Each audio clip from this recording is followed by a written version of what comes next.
et messieurs, bonsoir et bienvenue dans cette édition. Voici les principaux titres de l'actualité. La Côte d'Ivoire a célébré le 65e anniversaire de son indépendance. La République de Guinée, fidèle à ses liens d'amitié avec cette nation sœur, était représentée par le Premier ministre Amadou Oriba. Le président Alassane Ouattara a présidé la cérémonie. Et puis, nouvelle constitution, rencontre entre le ministre de l'Information et la presse privée, présentation des attentes et du rôle des journalistes dans la vulgarisation, formulation de recommandations pour une meilleure diffusion de l'information. Visite du directeur général des investissements publics à Tunifili, mise en lumière des efforts de réhabilitation des infrastructures locales, inspection de la résidence du préfet construite depuis 1800, point sur l'état d'avancement des projets communautaires. Bienvenue dans cette nouvelle édition à l'occasion du 65e anniversaire de son indépendance. La Côte d'Ivoire a célébré cette date dans la ferveur et la solennité. C'est la ville de Boué qui a abrité les festivités nationales. Le président Alassane Ouattara était entouré de plusieurs chefs de délégation venus du continent. La Guinée y était représentée par son premier ministre Amadou Oriba. Entre défilés, discours et hommages, la cérémonie a mis en lumière les valeurs d'unité et de fraternité. Retour sur les moments forts de cette journée avec Ousmane Bangoura, Almami Gobelekida. Dans une ambiance festive et solennelle, Bouaké a accueilli le 65e anniversaire de l'indépendance ivoirienne. En présence du chef de l'État Alassane Ouattara, le peuple ivoirien a célébré sa souveraineté avec faste et émotion. Parmi les invités de marque, le Premier ministre guinéen, Amadou Ouiba, représentant le président de la République, le général d'armée Mamadi Doumbouya. Il a exprimé la fierté du peuple guinéen et réaffirmé les liens historiques qui unissent la Guinée et la Côte d'Ivoire. Vous savez, si avec nous on est chez nous, donc c'est un plaisir de représenter le président de la République pour festivités commémoratives de l'indépendance de la Côte d'Ivoire. La Guinée et la Côte d'Ivoire, c'est un long cheminement depuis 6 décennies. J'ai une grande joie d'avoir à nos côtés nos frères de la Guinée, du Gabon. C'est l'Afrique en marche. Nous avons tellement de particularités ensemble avec les frères guinéens. Nous sommes très heureux d'avoir accueilli le Premier ministre guinéen qui a présenté son excellence au président de la République. Nous sommes très heureux et nous saluons effectivement nos frères et sœurs guinéens. À ses côtés, le ministre guinéen des Affaires étrangères, Dr Moussa Kouyaté, a insisté sur l'urgence pour les nations africaines de parler d'une seule voix face aux défis communs. Vous avez vu vous-même l'accueil que nous avons eu de la part du chef de l'État et de toutes les autorités ivoiriennes. Cela montre, et ça se fait après la visite mémorable du chef de l'État ici. Et vous voyez la qualité de nos relations fraternelles que nous avons avec la République sœur de Côte d'Ivoire. Nous sommes très impressionnés par ce qui s'est passé ici, par les manifestations, les festivités, les innovations et tout. Et je pense que c'est un peuple qui est fier, un peuple qui se développe et un peuple qui crée la fraternité. Moment phare de la cérémonie, le grand défilé militaire.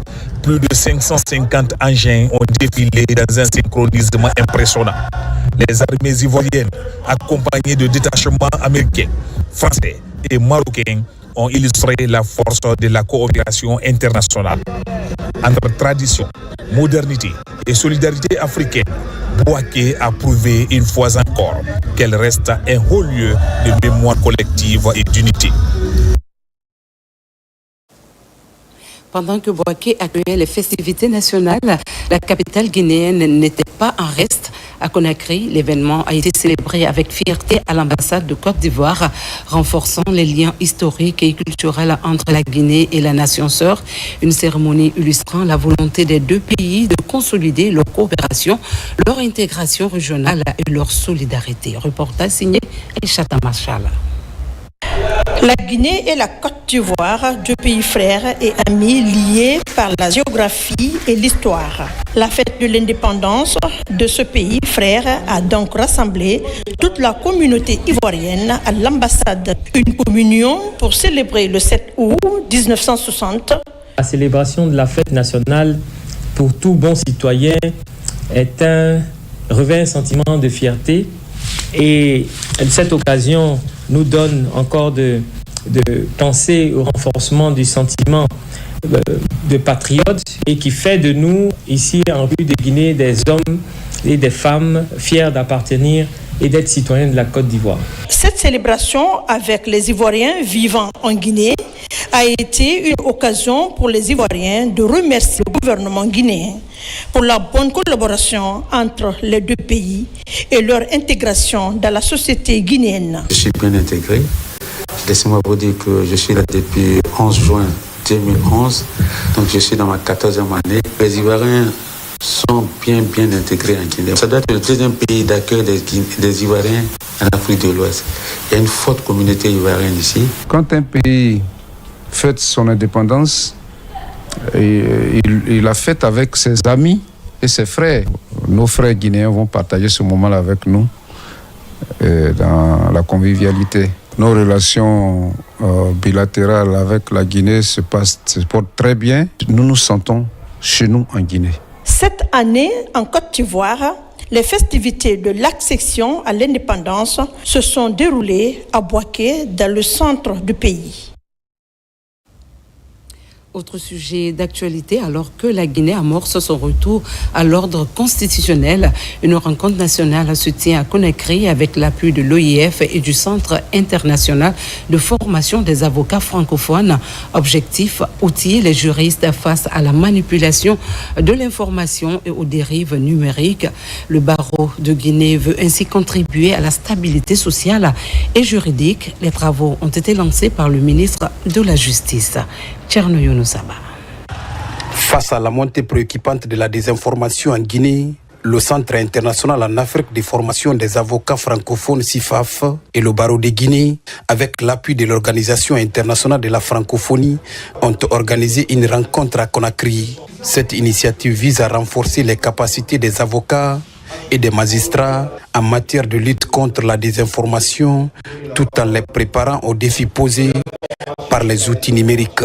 Compte tenu de la sensibilité des thématiques abordées, notamment la question des fausses nouvelles et de leur impact sur la justice pénale, dans un contexte de transition politique marqué par des impératifs de sécurité, il est apparu essentiel de réunir autour de la même table l'ensemble des acteurs de la chaîne pénale pour un échange pluridisciplinaire et structuré.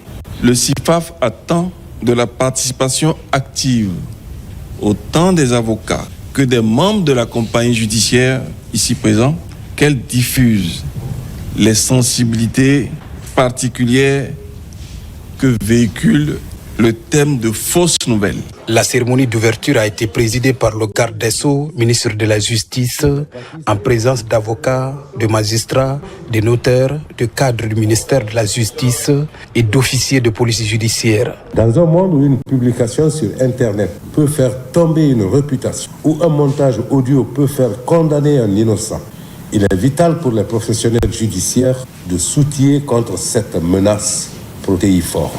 Une justice debout, ancrée dans le droit et la vérité. Mesdames et messieurs, chers professionnels, je tiens à saluer cette initiative audacieuse et nécessaire, car le droit sans vérité n'est qu'un échafaudage sans fondation. L'objectif de cette initiative est de doter les professionnels du droit en Guinée d'outils et de compétences nécessaires pour faire face efficacement aux enjeux de la désinformation à travers des formations contenues adoptées. Et puis à Conakry, le ministre de l'Élevage a pris contact avec les acteurs du secteur. Cette rencontre a permis d'identifier les défis à relever pour dynamiser l'élevage en Guinée. Les échanges ont porté sur les enjeux économiques, sanitaires et environnementaux liés à cette filière stratégique. Le but est de soutenir les éleveurs, améliorer leurs conditions de travail et accroître la productivité. Une démarche qui s'inscrit dans la volonté du gouvernement de faire de l'élevage un moteur de croissance. Lors de cette réunion, le ministre Félix Lama a pris le temps d'écouter attentivement les préoccupations des éleveurs.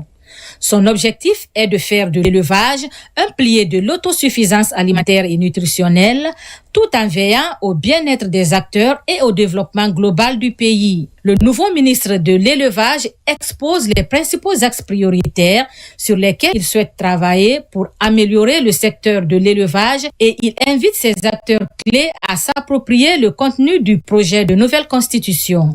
À la suite de ma nomination par le président de la République, que je remercie ici, il me fallait rencontrer tout de suite tous les acteurs du secteur de l'élevage, leur donner déjà la vision du secteur de l'élevage. Il s'agira notamment, à travers l'élaboration du schéma transformationnel du secteur de l'élevage, de développer la production et la productivité animale sur toute l'étendue du territoire, à travers chaque filière, mais également traiter de la santé animale, mais aussi nous avons parlé de la structuration des différentes filières du secteur de l'élevage. Les éleveurs témoignent de leur confiance en la capacité du ministre de l'Élevage à mener à bien les réformes nécessaires pour corriger les insuffisances de ce secteur porteur de croissance. Nous souhaiterons pour le moment que l'importation de poulet caracas vraiment soit diminuée. Nous sommes rassurés parce que nous avons trouvé un homme qui connaît déjà le métier puisqu'il a été à l'agriculture et à l'élevage et il est déterminé dorénavant à se battre pour le secteur de l'élevage et à faire une transformation. Cette rencontre permet d'établir un dialogue constructif entre le ministère de l'Élevage et les acteurs du secteur dans le but de renforcer la coopération afin de trouver des solutions innovantes pour faire face aux défis auxquels l'élevage est confronté en Guinée. Dans un autre registre, supervision du stockage de poissons, le ministre de la Pêche sur le terrain, Fassou Théa, a visité plusieurs établissements de traitement de poissons à Conakry pour s'assurer de la qualité et de la disponibilité du produit. Une démarche qui vise à garantir le bon ravitaillement des marchés et à prendre contact avec les cadres relevant de sa juridiction. Alga Simouba, Sekou Sissoko, reportage. En cette période de repos biologique, la disponibilité, mais surtout l'accessibilité du poisson reste une priorité du gouvernement. Pour concrétiser cette approche, une campagne de visite des différents établissements de traitement de poissons est lancée.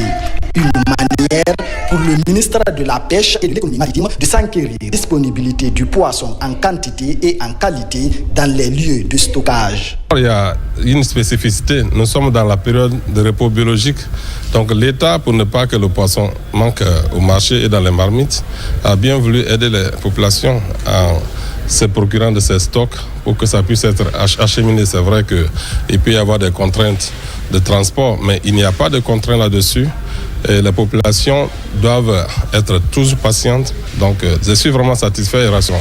L'opération de supervision a été une occasion pour le ministre Fassou Théa de rencontrer les cadres des différentes directions, services et organismes liés à son département, histoire de s'enquérir des réalités. Partout où j'ai visité, je trouve que les cadres sont engagés, ils sont disponibles, ils sont attentifs. J'attends que tout le monde s'approprie des outils de travail parce qu'il faudrait qu'on travaille en chaînant, que celui qui est détaché, qui est au niveau des concentrés, sache que sa voix compte, sache que ses suggestions passent, sache que ses propositions sont les bienvenues pour qu'on puisse travailler en équipe. Au Centre national des sciences halieutiques de Boussra, en passant par l'Office national de contrôle sanitaire des produits de la pêche et de l'aquaculture, la Direction nationale de l'économie maritime, de la pêche maritime et continentale, le ministre a accordé beaucoup d'intérêt aux échanges avec ces différentes structures. Des rencontres pleines de sens qui constituent un premier pas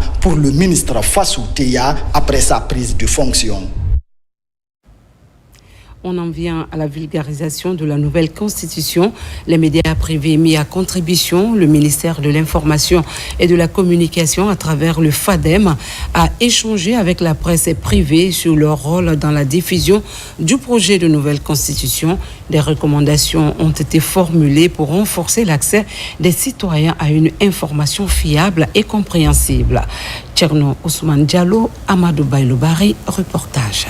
Après la région de Kankan, Mamoun Kindia et la RTG, le ministre de l'Information et de la Communication, Fanda Souman, reçoit les représentants des différents médias privés au sein du département. Objectif, élargir la sphère de la vulgarisation du projet de la nouvelle constitution à travers les médias qui sont des canaux d'information très accessibles aux citoyens. Le FADEM, Fonds d'appui pour le développement de médias, a initié la rencontre et compte impliquer davantage les journalistes pour la réussite de cette opération de vulgarisation en cours. L'objectif de cette séance était de permettre aux journalistes de s'approprier du contenu du projet de la nouvelle constitution.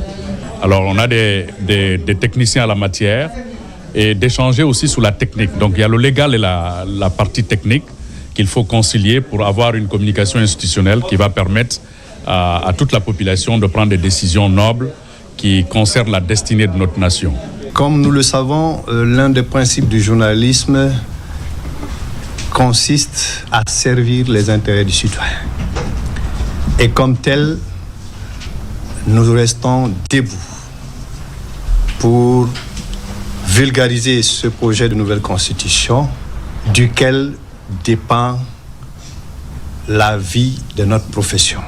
Une constitution qui nous ressemble et qui nous rassemble de par son contenu. Le conseil juridique du ministère n'a pas manqué d'évoquer quelques innovations qui caractérisent ce projet de texte suprême de la Guinée. L'idée, c'est vraiment d'aider les acteurs de la presse de comprendre le contenu afin de produire non seulement des contenus pédagogiques, mais aussi très engageants, en ayant les outils et la technicité nécessaires pour le faire. Le ministère de l'Information et de la Communication a invité les associations de presse à œuvrer pour une large vulgarisation du projet de nouvelle constitution, notamment en langue nationale, tout en rappelant l'importance de la presse dans ce processus. Nous sommes dans la dynamique de vulgarisation du projet de nouvelle constitution.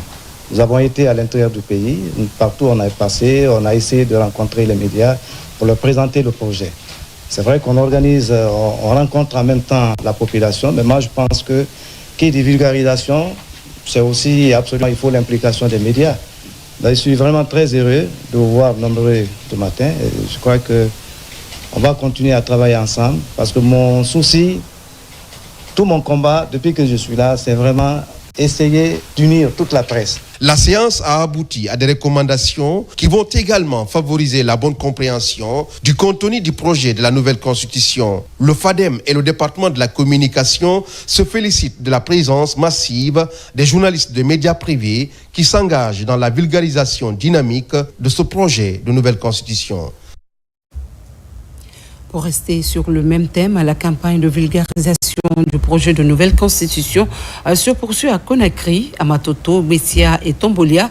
Les citoyens ont été informés sur les nouveautés du texte. La mission composée d'émissaires de la primature, du MATD et du gouvernorat exhorte les autorités locales à relayer le message dans les quartiers. Le point avec Moussa Bangoura. La mission de la primature, de l'administration du territoire et du gouvernorat de Conakry continue ses prises de contact pour vulgariser auprès des citoyens à la base le contenu du projet de nouvelle constitution. Au cours de ce forum de Matoto, les populations de Bessia, Matoto et Tombolia se sont familiarisées avec le contenu et les avantages de ce document. Cette constitution est l'émanation du peuple, pour le peuple et par le peuple. C'est ce que vous avez bien voulu prendre connaissance du contenu de ce projet, pour reconnaître dans ce projet avant de passer au vote. Expliquer aux populations les tenants et les aboutissants de la nouvelle constitution. qui va devenir, à partir du 21 septembre 2025, notre nouveau bréviaire. Avec ces échanges, autorités locales, responsables à tous les niveaux, sont exhortés à multiplier les séances de vulgarisation dans les quartiers et lieux publics. Les autorités de la transition veulent vraiment que la population soit responsable de leur destin. Il est important de bien faire comprendre le contenu de cette nouvelle constitution à chaque citoyen afin de mieux agir. Les dispositions pratiques sont prises au niveau local. Nous avons mis en place un comité communal chargé de la vulgarisation du projet de nouvelle constitution dans les 13 quartiers, 68 secteurs, dans les ménages, dans les marchés, pour faire comprendre effectivement le contenu de ce document qui est très important. Plusieurs engagements ont été pris afin que les communautés puissent comprendre pour mieux interpréter la nouvelle loi fondamentale partout, à Conakry et à l'intérieur du pays. Cap sur Kindia, la campagne d'information se poursuit avec une rencontre organisée au gouvernorat réunissant cadres et agents de l'État. Les articles du projet ont été expliqués en français et dans les langues locales pour une meilleure compréhension à la base. Yaya Sila, Fana Labaya Kamara. Après le passage de l'équipe gouvernementale à Kindia pour vulgariser la nouvelle constitution, c'est le tour du gouverneur de Kindia de réunir les cadres et agents de l'administration publique et privée, ainsi que les jeunes et leaders religieux, afin d'expliquer le projet de la nouvelle constitution. La vulgarisation au niveau du gouverneur de Kindia, en invitant tous les fonctionnaires, tous les cadres régionaux, préfectoraux et communaux, et tous les quartiers environnants du gouvernorat, pour effectivement passer à la vulgarisation. Au niveau régional, il fallait qu'on vienne au niveau de tous les fonctionnaires pour que tous ces fonctionnaires-là soient outillés pour passer à la vulgarisation. On vient de sortir de notre session de l'Assemblée consulaire nationale, la Chambre. Et là aussi, on a procédé à la vulgarisation de cette constitution avec les points saillants qui intéressent surtout le développement rural, parce que c'est une innovation. Le document officiel du projet de la prochaine loi fondamentale contient 199 articles. Chacun de ces articles a été expliqué en français et en 4 langues nationales ici au gouvernorat de Kindia. La vulgarisation ne consiste pas à venir seulement partager les documents de la Constitution, mais elle consiste à expliquer le contenu de la Constitution à ceux-là qui n'ont pas la sens de lire et comprendre, mais dans leur langue. Et ce qu'on a vu aujourd'hui, c'est la manifestation de la vulgarisation, c'est ce qu'on a vu ici. Et nous sommes réellement contents et très émus. Le 21 septembre prochain, la population guinéenne sera aux urnes pour s'exprimer sur le projet de la nouvelle constitution. Même son de cloche dans la commune de Matam. À l'approche du référendum du 21 septembre 2025, la campagne d'information s'intensifie à Conakry et à l'intérieur du pays. Dans la commune de Matam, les autorités locales et chefs de quartier se sont engagés à expliquer aux citoyens l'essentiel du projet de loi fondamentale. Nabilaï Moussa Kamara, Alkali Gobele Keita, reportage. Dans la commune de Matam, au quartier Carrière Centre, la campagne de vulgarisation de la nouvelle constitution est officiellement lancée par les responsables de la délégation spéciale. À l'occasion de ce lancement, les citoyens et les présidents des conseils de quartier de Matam ont réitéré leur soutien à ce processus en prélude à l'élection référendaire du 21 septembre 2025. Bon, nous dirons que le contenu est vraiment satisfaisant et même nous qui sommes là, on a contribué à la mise en place de ce projet. Là, parce que toutes les couches de la République ont été consultées par rapport à la mise en place de ce projet. Donc vraiment, on ne peut qu'accompagner. Nous sommes dans une action qui est déjà lancée et on attendait le lancement. Et après cela, on va mettre des équipes. Le message a été bien reçu. Et Inch'Allah, nous transmettrons à la communauté en bon escient. En matérialisant leur vision par l'action, les autorités communales de Matam et les populations de Carrière Centre, de Hermakonon Permanence et Mosquée accompagnent la campagne de vulgarisation de la nouvelle constitution. Pendant cette première journée, de larges informations sont données aux citoyens et plusieurs copies du projet de nouvelle constitution ont été remises au président des conseils de quartier. La nouvelle constitution, je crois que ça va nous servir et je conseille à tout le monde d'y adhérer. Ma mission serait de faire la sensibilisation au niveau de mon quartier et des citoyens de mon quartier. Pour permettre aux citoyens de saisir le contenu du projet de la nouvelle constitution, dans les prochains jours, un porte-à-porte sera organisé dans les quartiers de la commune de Matam en vue d'expliquer l'importance de ce projet de nouvelle constitution aux populations. C'est tous les quartiers de Matam. On a 24 quartiers, on a fait 4 quartiers aujourd'hui. Demain, nous ferons 4 autres quartiers et tous les quartiers connaîtront, nous verrons sur le terrain et chez eux. C'est une question d'avenir. Tous les citoyens doivent s'intéresser. Les membres de ce comité communal sont déterminés à vulgariser dans toutes les langues nationales afin que l'essentiel de ce document soit cerné par les populations. Au-delà de nos frontières, au Gabon, les représentants de toutes les associations de la communauté guinéenne étaient mobilisés. Ils se sentent concernés par la compréhension du contenu du projet de nouvelle constitution. Le consul général a mis sur pied une équipe qui va sillonner toutes les villes du Gabon où résident des Guinéens. Alpha Agaba. L'opération concerne plus de 15 000 Guinéens établis dans les 9 provinces de la République du Gabon. En convoquant le représentant à cette réunion d'échange, le consulat général veut mobiliser la communauté guinéenne vivant dans ce pays à prendre connaissance de la future loi fondamentale de la Guinée si elle est adoptée. Cela passe par cette séance d'explication du contenu du projet. Son Excellence Dr Maurice Ndan Kouyaté, ministre des Affaires étrangères, de l'intégration africaine et des Guinéens établis à l'étranger, a convié tous les chefs de mission diplomatique de la République de Guinée pour les remettre officiellement cette constitution pour que nous puissions venir dans nos juridictions respectives avec l'ensemble de nos collaborateurs pour vulgariser cela avec vous, tous les Guinéens, nous concernant, vivant sur le sol gabonais. Le consul général a prévu de sillonner tout le Kijé de la communauté guinéenne au Gabon pour cette opération de vulgarisation. Des équipes seront déployées à Port-Gentil et à Franceville pour aller à la rencontre des compatriotes. Qui parle de segmentation, parle de composition de cette constitution en des volets. Volet économique, qu'est-ce que la constitution propose au peuple de la Guinée? Volet social, qu'est-ce que la constitution propose à la Guinée? Et surtout en termes de droits de l'homme. Le consul général est en train de peaufiner un canevas de travail pour la suite des activités. Des équipes vont être constituées afin de poursuivre la vulgarisation. À l'international, l'Allemagne aussi est concernée. À Berlin, l'ambassadeur guinéen a rencontré les ressortissants guinéens pour leur expliquer le contenu du projet de nouvelle constitution, une démarche qui s'inscrit dans la campagne d'information engagée au-delà des frontières. Safia Toukonde, Makemedozo.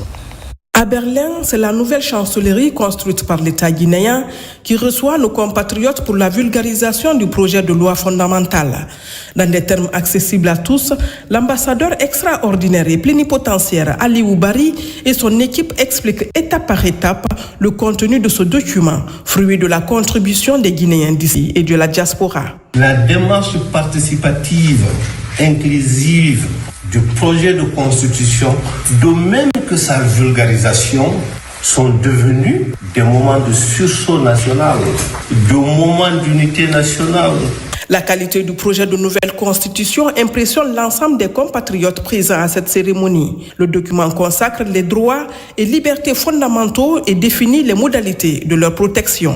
Je souhaiterais demander à toutes les femmes ici présentes, celles qui n'ont pas pu venir, de prendre la responsabilité d'expliquer ça à nos enfants, à nos filles. Surtout à nos filles parce que cette nouvelle constitution, elle soutient beaucoup la femme. Son Excellence Ali Oubari a plus de 10 juridictions diplomatiques sous sa coupe.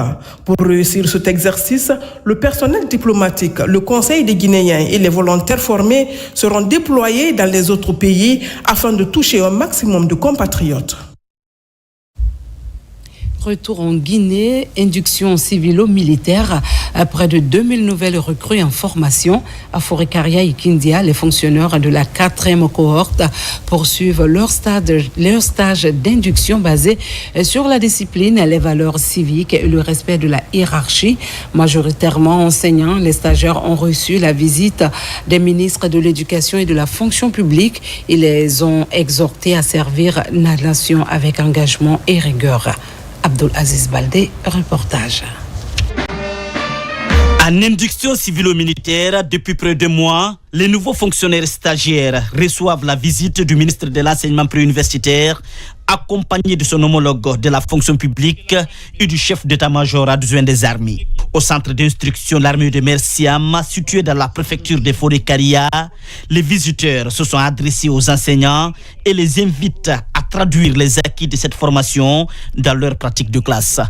Après, ici, vous devez, au-delà de vos fonctions personnelles et professionnelles, impacter par le changement de comportement votre façon de faire. Les autres doivent s'inspirer de ça.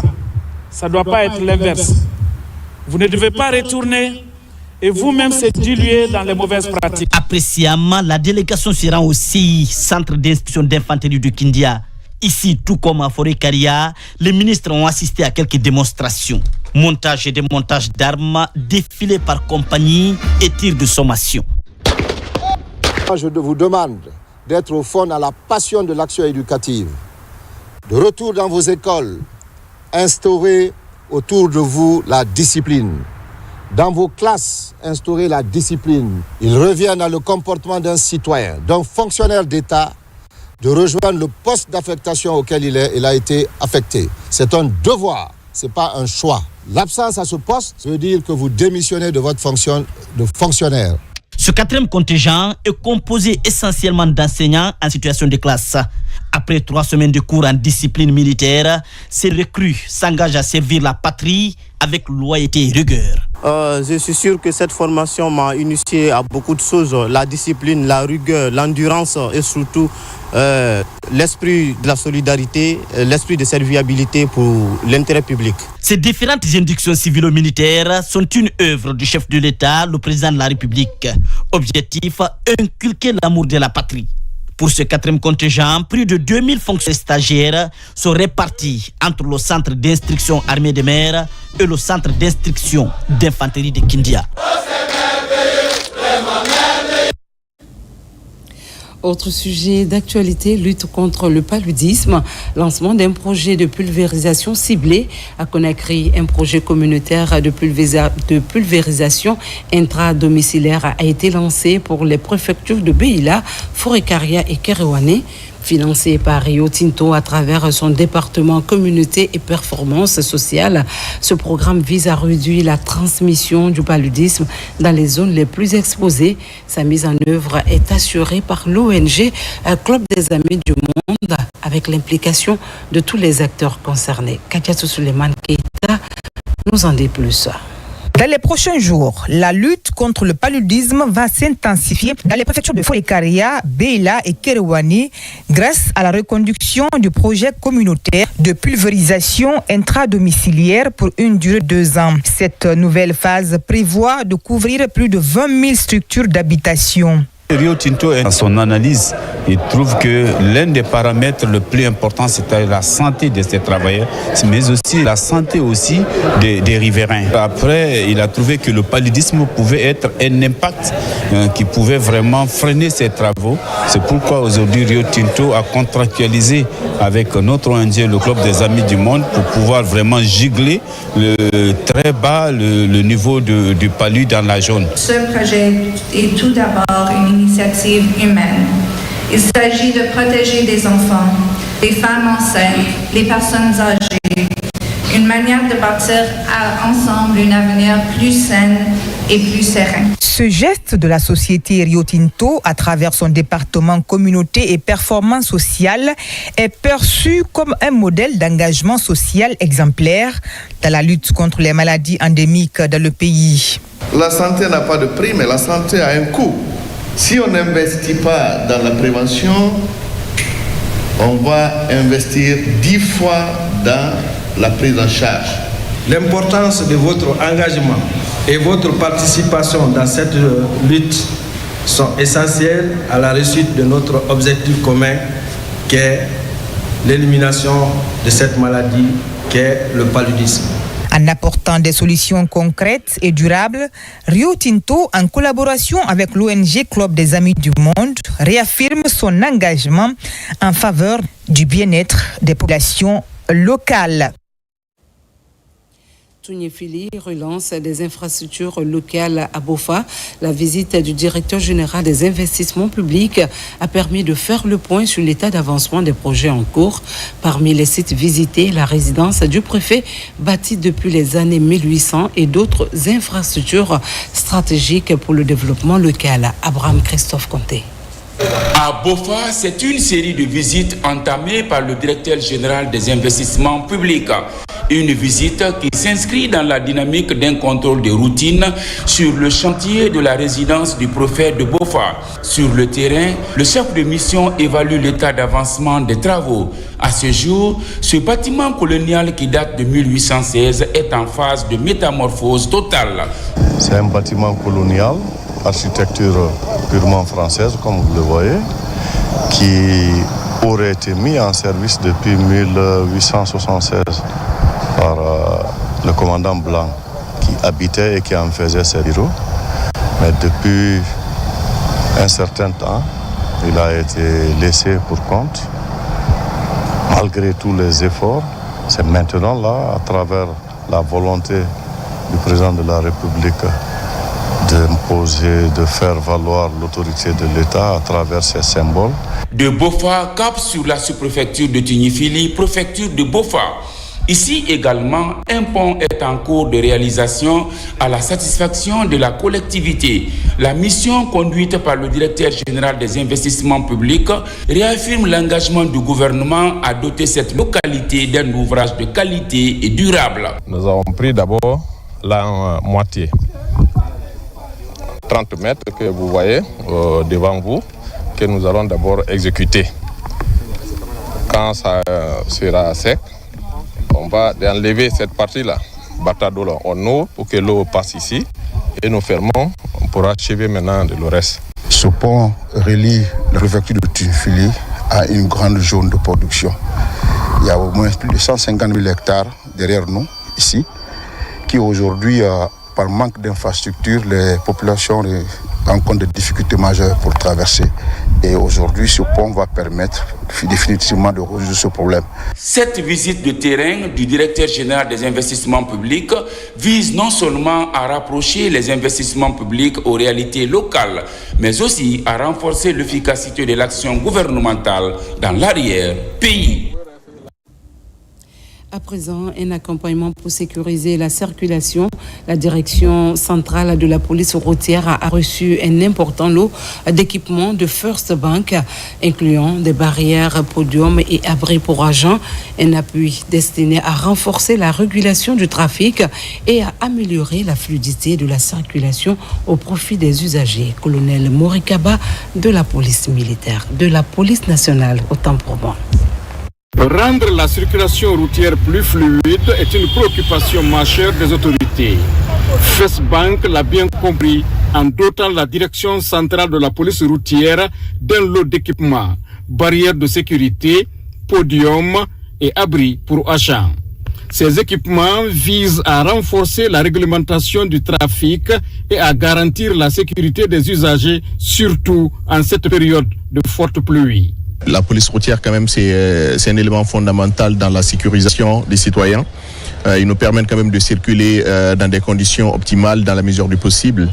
Et il faut savoir que la plupart de ces agents, par moment, travaillent dans des conditions qui sont parfois laborieuses. Donc en tant qu'institution de cette même Guinée, nous avons pensé qu'on peut donner un coup de main à la police routière dans ce sens-là. Et c'est dans cette optique qu'on a décidé de faire donation de certains matériels de travail. Le geste de First Bank vient non seulement soutenir les agents dans leur mission, mais encourage également à l'excellence dans le service public. First Bank n'est pas sa première fois.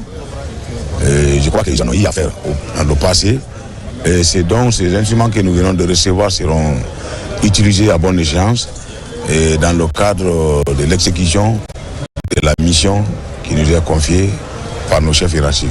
À travers ce geste hautement symbolique, First Bank invite les autres entreprises à lui emboîter le pas.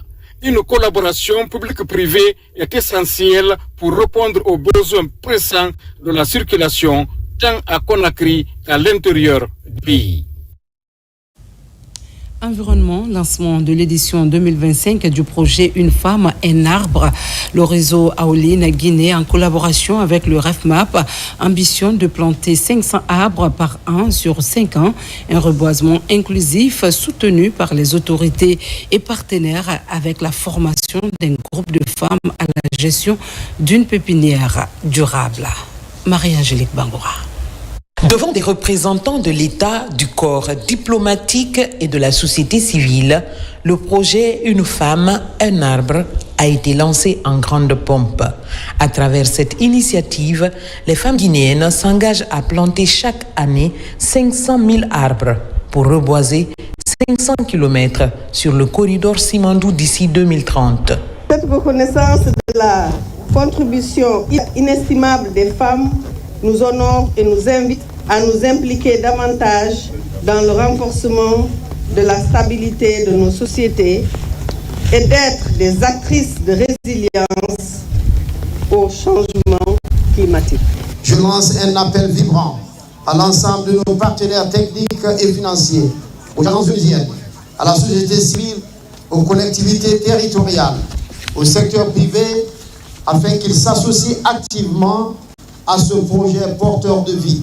Pour l'édition 2025, dans un contexte d'urgence climatique, ce programme mobilise les femmes autour de 2 défis majeurs: freiner le réchauffement climatique et protéger les ressources naturelles du pays. Pour une femme, planter un arbre n'est pas un geste écologique. C'est aussi planter l'espoir. C'est offrir un abri, c'est garantir un souffle à ceux qui viendront après nous. Les femmes ont un rapport étroit avec nos forêts. Elles jouent un rôle crucial dans la collecte de bois et énergie, la cueillette de fruits ou de plantes médicinales et la gestion des ressources naturelles. Cependant, elles ont encore un accès limité au droit d'usage des forêts, alors qu'elles sont souvent les premières concernées et les premières victimes de la dégradation des écosystèmes forestiers. Au cœur de cette dynamique, l'éducation environnementale, la sensibilisation communautaire et surtout l'engagement de plus de 7000 femmes déjà actives sur le terrain. CHAN 2025, le CILI local prépare à sa 2e sortie. Demain vendredi, la Guinée affronte l'Ouganda pour son 2e match dans ce championnat d'Afrique des Nations. Après sa victoire contre le Niger, le CILI vise une qualification face à une équipe ougandaise déjà battue par l'Algérie. Prudent, malgré l'enjeu et le soutien des supporters, le sélectionneur Souleymane Camara Abedi s'est exprimé ce matin en conférence de presse. Envoyé spéciaux à Kampala, Kabafodé, Djibril Kamara et Mangamori Kamara. Après sa première sortie réussie lundi face au MENA du Niger, le CILI national local de Guinée s'apprête à recevoir un des pays hôtes, l'Ouganda, ici à Kampala. Battu 3-0 par l'Algérie lors de la première journée, l'équipe ougandaise, devant son public, va tenter de jouer sa survie face à une équipe guinéenne déterminée à assurer sa qualification. À la veille de cette rencontre jugée cruciale, les 2 entraîneurs mesurent l'enjeu, même si chacun d'eux veut jouer la carte de prudence. Nous sommes déjà dans la compétition, on ne se prépare pas dans la compétition. Ça va beaucoup se baser sur le mental, vu que c'est les jeunes. Nous avons gagné le premier match. Ça ne veut pas dire que tout de suite il faut sous-estimer l'adversaire parce qu'ils avaient perdu 3-0 à domicile contre l'Algérie. Le match se suit mais ne se ressemble pas. Donc, nous sommes prêts à ce niveau mentalement et on est un peu serein. Vu que c'est un adversaire de taille qui joue à domicile, c'est le pays hôte. Mais nous restons concentrés sur le match de demain. Côté guinéen, les soutiens ne manquent pas. Le comité national de supporters recharge ses batteries pour être en forme de jouer son rôle de 12e homme. Ce jeudi, dans leur quartier général, c'est la veillée d'armes.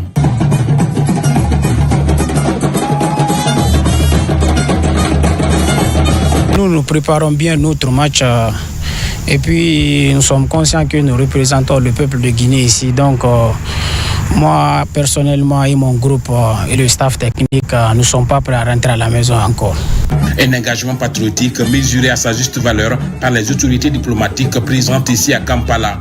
Pour galvaniser la troupe et s'assurer des conditions de vie de la délégation, le consul de Guinée en Ouganda, le chef de la mission et le président de la Fédération guinéenne de football ont fait un tour dans les centres d'hébergement des supporters et des journalistes. Cette visite est perçue comme une source de motivation en attendant le choc aux enjeux majeurs entre le Sili et les Crans.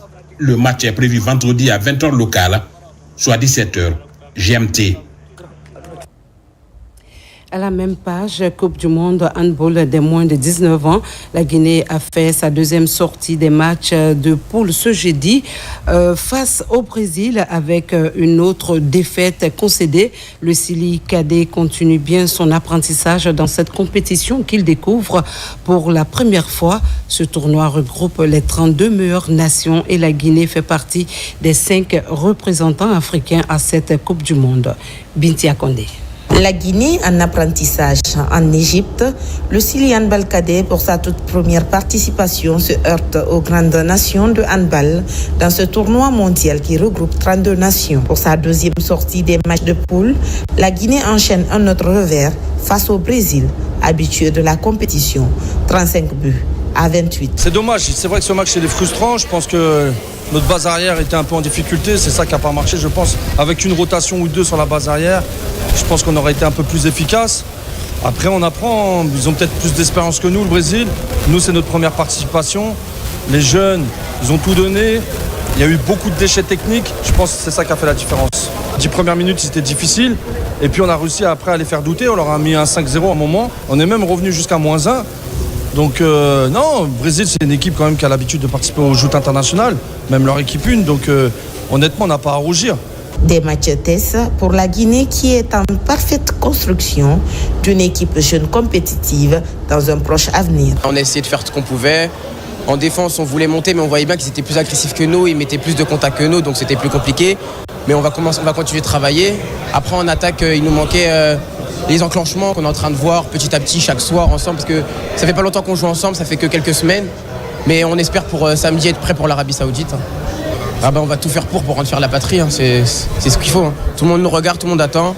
Donc on va tout faire pour gagner contre l'Arabie Saoudite, ramener une victoire en cette phase de poule. Hein. Il faut rappeler que le Sili fera sa 3e sortie de poule le samedi 9 août face à l'Arabie Saoudite. Match qu'il faut impérativement gagner pour tenir un bon classement dans ce tournoi de haut niveau. Merci de nous avoir suivis jusqu'au bout de cette édition. À Conakry, les fortes pluies rappellent l'importance de la prudence et du civisme. Évitons de boucher les caniveaux, protégeons notre environnement, respectons les consignes et veillons les uns sur les autres. La Guinée, notre paradis, terre de richesse et d'innovation, a besoin de chacun de nous. À très vite sur les antennes de la télévision nationale.